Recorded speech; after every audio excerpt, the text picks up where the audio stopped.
Hi everyone, कैसे हो आप सब। तो फ्रेंड्स, वैसे तो मैं ना आज फ्लैश सीजन 8 का एपिसोड नंबर 12 को एक्सप्लेन करने वाली हूँ। पर आप मुझे एक बात बताओ, जब मैंने लाइव में पूछा था कि कौन सी सीरीज आपको देखनी है आफ्टर द फ्लैश, 80% लोगों ने सुपरगर्ल बोला। और जब मैं वो कर रही हूँ तो आप सपोर्ट नहीं कर रहे हो। ऐसा कैसे चलेगा। अब लास्ट बार ना सुपरगर्ल को रोक कर मैं आपसे पूछना चाह रही हूँ कि आफ्टर द फ्लैश आपको क्या देखना है। प्लीज कमेंट सेक्शन में लिखिए और एक आईडी से एक ही कमेंट को काउंट किया जाएगा। वैसे तो सुपरगर्ल की स्टोरी ना फ्लैश से सिमिलर थी, इसलिए मैं उसे एक्सप्लेन कर रही थी ताकि आप लोगों को अच्छा लगे। पर इस बार ना मैं टोटली आप लोगों पे छोड़ रही हूँ। जिस भी सीरीज का नाम ज्यादा बार आएगा मैं उसे ही पिक करूंगी। और प्लीज सपोर्ट करिए। आपके सपोर्ट के बिना ना देसी बुक का कोई अस्तित्व ही नहीं है। आप हैं तो हम हैं, इसलिए प्लीज प्लीज प्लीज सपोर्ट करिए। खैर, मुझे आपके कमेंट का इंतजार रहेगा। वहाँ कमेंट में जरूर छोड़िएगा कि आपको कौन सी सीरीज देखनी है। और इसी के साथ चलिए शुरुआत करते हैं अपनी आज के एक्सप्लेनेशन फ्लैश सीजन 8 के एपिसोड नंबर 12 के साथ, जिसकी शुरुआत एक वॉइस ओवर के साथ होती है, जिसमें ये शख्स हमें बता रहा होता है कि ये पूरी ब्रह्मांड ना आग से बनी हुई है।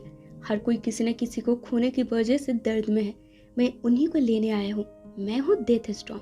और इसी के साथ हम व्यूअर्स को रॉनी और कैथलीन की 7 साल पहले वाली मेमोरी दिखाई जाती है, जब इनकी शादी हुई थी।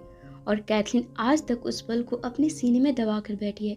और इसी के साथ अब हमें स्टार लैब के प्रेजेंट वक्त में दिखाया जाता है, जहाँ पे डेथ स्टॉर्म बिल्कुल कैथलीन के सामने खड़ा होता है और खुद को रूप देने के लिए इसे शुक्रिया कहकर कैथलीन को जलाने के लिए इसे पकड़ता है। तभी यहाँ पर फ्लैश आकर डेथ स्टॉर्म पर लाइटनिंग बोल्ट से अटैक कर दूर करने की कोशिश करता है। अब डेथ स्टॉर्म तो इतना ताकतवर होता है कि उसे लाइटनिंग बोल्ट का कुछ फर्क ही नहीं पड़ता है, जिसे देख बैरी अब समझ नहीं पाता है कि आखिर ये चीज क्या है। कि तभी यहाँ पर इनकी आवाजें सुन फ्रोस्ट और एलेग्रा भी पहुंचती है, जिन्हें देखकर डेथ स्टॉर्म इस वक्त यहाँ से भाग निकलता है, ये बोलकर कि ये कैथलीन के लिए दोबारा जरूर लौटेगा। आगे जब कैथलीन को होश आता है, ये अपने दोस्तों से पहले तो माफी मांगती है कि इसने अपने जिद पर डेथ स्टॉर्म को रोनी समझकर फायर स्टॉर्म मैट्रिक दे दी। तभी तो ये ब्लैक फायर आज डेथ स्टॉर्म का रूप लेकर सफल हुआ है, और तो और ये पहले से भी ज्यादा ताकतवर बन चुका है। वहीं अब आगे हड़बड़ी में सेसिल भी स्टार लैब पहुंचती है कैथलीन की तबीयत देखने के लिए। तभी पाइपलाइन में बैरी के परेशान चेहरे को देखकर इससे इसकी परेशानी की वजह पूछती है, जिस पर बैरी बताता है कि एक तो डेथ स्टॉर्म ने तबाही मचा रखी है और दूसरी आइरिस वो भी कहीं गायब हो चुकी है। तो फ्रेंड्स, लास्ट एपिसोड अगर आपको याद होगा ना, तो टिनिया ने गुस्से में आइरिस को गायब कर दिया था। तभी यहाँ पर बैरी को सूखा मैसेज आता है कि आइरिस से मिल गई है, जिसे देखकर बैरी फौरन ही आइरिस के पास पहुंचता है। जहाँ बैरी को आइरिस से पता चलता है कि वैसे तो आइरिस की टाइम सिकनेस की बीमारी बढ़ते जा रही है, पर इस बार टिनिया ने आइरिस को वक्त से इरेज करना चाहा था, पर ये बाय डिफॉल्ट इरेज होने की बजाय अपने टाइम सिकनेस की वजह से टाइम लूप में अटक गई थी, जहाँ से डियोन इसे ढूंढ कर लाया है।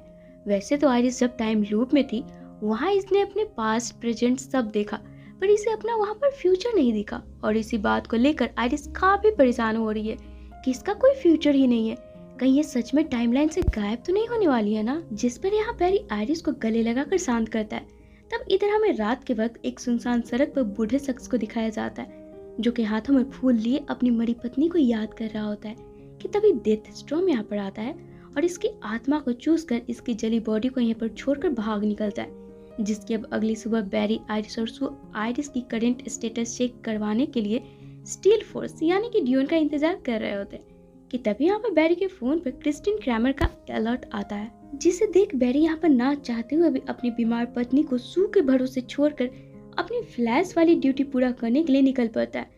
तब हमें सीसीपीडी में दिखाया जाता है, जहाँ पर फोन बजते जा रहे होते हैं कि सिटी में जले लाशों की संख्या बढ़ते जा रही है। अब इसी को कैसे हैंडल किया जाए, इस बारे में डिस्कस करने के लिए क्रिस्टिन जॉय और फ्लैश को अपने केबिन में बुलाती है। जहां क्रिस्टिन को जब पता चलता है कि ये डेथ स्टॉर्म बहुत ही ताकतवर शख्स है, या फिर यूं कहे कि इस बार सेंट्रल सिटी का पाला एक यमराज से पड़ा है, जिसे कैसे हराना है, फ्लैश टीम को अभी तक उस पर काम कर ही रही है। अब ये सुन क्रिस्टिन और भी ज्यादा प्रेशर में आ जाती है और फिर पूरे सेंट्रल सिटी में लॉकडाउन का अनाउंसमेंट करवाकर अपने पूरे स्टाफ को हर बुरे से बुरे सिचुएशन के लिए तैयार रहने बोलती है। आगे स्टार लैब में बैरी, एलेग्रा और चेस्टर डेथ स्टॉर्म की लोकेशन ट्रैक करने में लगे होते हैं, पर डेथ स्टॉर्म तो मानो ऐसे गायब हो गया था जैसे वो कभी यहाँ पर था ही नहीं। तभी यहाँ पर सेसिल भी आती है, जिसे देख बैरी को ध्यान आता है कि डेथ स्टॉर्म सबकी फीलिंग के साथ खेल रहा है। इट मीन्स कि जो लोग डिप्रेस्ड है वो उन्हें पहले अपना शिकार बना रहा है। अब चूंकि सेसिल एक एम्पैथ है, ये अपनी पावर के जरिए ये पता कर सकती है कि सैडनेस वाली फीलिंग अभी किस जगह पर ज्यादा है। डेथ स्टॉर्म पक्का उसी जगह के आसपास होगा। अब इस चीज को कैसे अंजाम दिया जाए, ये लोग अभी इस चीज के बारे में डिस्कस कर रहे होते हैं। तो दूसरी तरफ अब हम कैथलीन को देखते हैं, जो कि काफी परेशान होती है, क्योंकि इसी की वजह से आज डेथ स्टॉर्म इतना शक्तिशाली बन चुका था कि पूरे सेंट्रल सिटी में लॉकडाउन तक लगा दी गई है, क्योंकि वो इन सब के लिए इतना खतरनाक है। वहीं इधर अब हम आइरिस को देखते हैं, जिसके पास की मिलने डियोन आता है, जिसे देखकर आइरिस इसे बताती है कि इसका सिर दर्द बढ़ते ही जा रहा है, अगर डियोन इसे ठीक कर सकता है तो प्लीज कर दे। जवाब में डियोन बताता है क्योंकि इन फोर्सेस की कनेक्टिविटी आइरिस से जुड़ी हुई है, इसलिए तो इतने दिन से डियोन आइरिस का ध्यान रख पा रहा था। पर अब आइरिस इतनी बीमार पड़ चुकी है कि इसकी बीमारी की वजह से स्टील फोर्स धीरे धीरे इन्फेक्टेड होते जा रहा है। इसलिए इस बार आइरिस टाइम लूप में गायब होकर अगर किसी वक्त में पहुंच गई तो डियोन इसे कभी ढूंढ नहीं पाएगा। इसके लिए उसे ढूंढ पाना बहुत ही मुश्किल होने वाला है। इसलिए डियोन यहाँ अपने पावर से आइरिस के शरीर के अंदर एक हरे रंग की चिप लगाता है, जिससे कि आइरिस को आसानी से ट्रैक किया जाए। अब इसी दौरान हम डियोन को देखते हैं, जो कि इतनी देर आइरिस के कांटेक्ट में रहने से ये भी बीमार पड़ते जा रहा था और अचानक से यहाँ से गायब हो जाता है।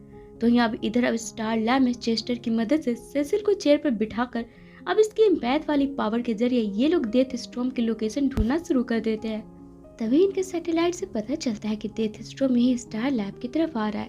अब ये देख ये लोग कुछ एक्शन ले पाए तब तक डेथ स्टॉर्म यहाँ पर पहुंच जाता है और फिर सेसिल को अपने बस में लेकर सेसिल के जरिए इन लोगों को बताता है कि ये लोग डेथ स्टॉर्म तक पहुंचने का नाकाम कोशिश कर रहे हैं, इसलिए डेथ स्टॉर्म से अपनी सिटी को बचाना चाहते हैं तो कैथलीन को इसके हवाले कर दे। जिस पर बैरी बिना इसे डरे डटकर जवाब देते हुए बोलता है कि ये डेथ स्टॉर्म के मकसद को कभी पूरा नहीं होने देगा, चाहे वो सिटी को बचाना हो या फिर अपनी बेस्टी कैथलीन को। जिसे सुन हंसता हुआ डेथ स्टॉर्म यहाँ से भाग निकलता है। वहीं इधर अब हम एलेग्रा को देखते हैं, जब वो पाइपलाइन से गुजर रही होती है। डेथ स्टॉर्म जाते जाते एलेग्रा के माइंड से भी खेल जाता है। वो एलेग्रा की मरी बहन एस्प्रेंजा को इसके सामने भेजता है और एलेग्रा को ऐसा शो करता है कि ये असली एस्प्रेंजा है और ये बेमतलब एलेग्रा पर अटैक करने को तैयार थी। जिसे देख बदले में एलेग्रा जब इस पर अटैक करती है तब एलेग्रा के हाथ से निकला यूवी रेज दीवार से टकराकर इसी पर वापस आ जाता है। यानी कि सामने एस्प्रेंजा नहीं थी, ये तो डेथ स्टॉर्म के द्वारा बिछाई जाल थी कि तभी यहाँ पर एलेग्रा की पावर इस्तेमाल होने की अलर्ट सैटेलाइट से सबको दिखती है। अब ये देख बैरी फौरन ही एलेग्रा के पास जाता है, तब यहाँ पर कोई भी नहीं होता है। तो वहीं दूसरी तरफ जब आइरिस सू के साथ इधर उधर की बातें कर अपना वक्त काट रही होती है, सू यहाँ पर गौर करती है कि आइरिस अचानक से ब्लिंक कर गायब होने लगी है। जिसे देख सू यहाँ पर अब चिल्लाते हुए आइरिस को खुद पर कॉन्सेंट्रेट कर अपनों के बारे में सोचने बोलती है, अपने बच्चे नोरा और बाट के बारे में सोचने बोलती है। जहाँ धीरे धीरे कर आइरिस खुद पर कॉन्सेंट्रेट पाते हुए अब यहाँ पर थोड़ी नॉर्मल होती है। वहीं इधर अब हम बैरी को देखते हैं, जो कि आइरिस और डेथ स्टॉर्म दोनों को लेकर ही काफी परेशान होता है कि तभी यहाँ पर जोय आता है और इसे समझाता है लाइफ में दिक्कतें पहली बार नहीं आई है, पहले भी ऐसी कई सिचुएशन का सामना तुमने किया है। यूं हताश चुपचाप रहने के बजाय तुम वो करो जो तुम आज तक करते आए हो। तुम फ्लैश हो, भूलो मत, तुमसे तेज कोई नहीं, बस उस पर फोकस करो और दौड़ना शुरू करो, कोई ना कोई हल तो जरूर मिलेगा। अभी इधर इनकी ये बातें चल ही रही होती है, तब दूसरी तरफ हम फ्रॉस्ट और कैथलीन को देखते हैं, जिन्हें अचानक से कुछ आवाजें सुनाई देने लगती है। जिससे जब ये दोनों सुनने की कोशिश करने लगते हैं, ये और कोई नहीं बल्कि डेथ स्टॉर्म होता है, जो फ्रॉस्ट पर पीछे से वार कर एक ही झटके में इसे बेहोश कर कैथलीन को किडनैप कर अपने साथ लेकर जाने लगता है। अब ये बात जैसे ही फ्लैश को मालूम पड़ती है, ये चेस्टर की मदद से कैथलीन के फोन के जीपीएस के जरिए जोय की बातों को याद करते हुए अपने फुल स्पीड से डेथ स्टॉर्म के पीछे जाने लगता है। अब चूंकि डेथ स्टॉर्म उड़ भी सकता था, ये देखकर पहले तो फ्लैश सोचने लगता है कि इसे कैसे पकड़े। फिर चेस्टर से अपने सूट की लिमिटेशन पूछकर फ्लैश अपना वो पावर हम व्यूअर्स को दिखाता है जो कि इसने खुद पहली बार ट्राई करी थी। अपने शरीर से निकले लाइट से आसमान में रास्ता बनाते हुए डेथ स्टॉर्म के पीछे आने लगता है। अब फ्लैश बस इसे पकड़ने ही वाला होता है कि तभी डेथ स्टॉर्म अपने हाथ से एक पोर्टल खोलता है जिसमें कि ब्रह्मांड दिख रहा होता है। उसी में घुसकर ही अचानक से कैथलीन के साथ गायब हो जाता है, जिसे देख फ्लैश कंफ्यूज होकर डेथ स्टॉर्म कैथलीन को बस इधर उधर ढूंढने लगता है।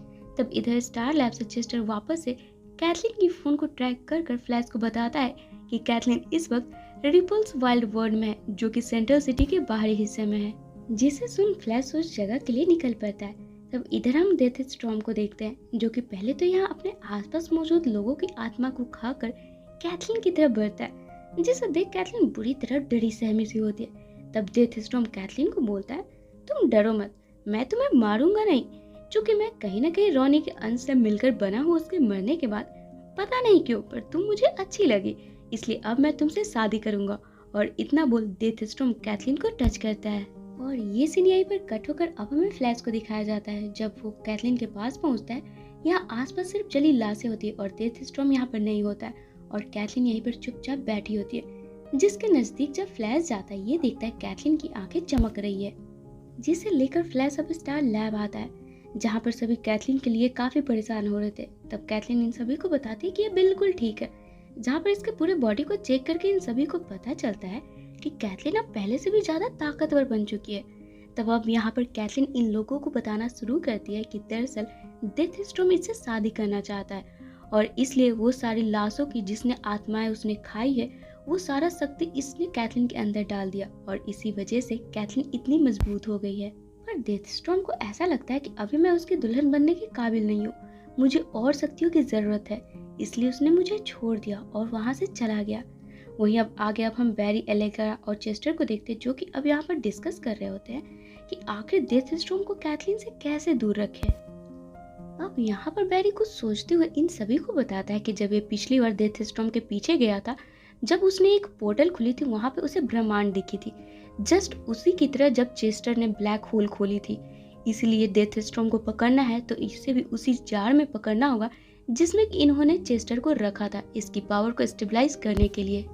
तभी यहाँ पर फ्रोस्ट आती है और ये इन लोगों को बताती है कि आगे तुम लोग जो भी प्लान बना रहे हो, मैं उन सब में आगे हूँ, क्योंकि मुझे मेरे डैड ने इसलिए बनाया था ताकि मैं कैथलीन की रक्षा कर सकूँ और मुझे कैथलीन के लिए जो भी करना पड़ेगा मैं उन सब के लिए तैयार हूँ।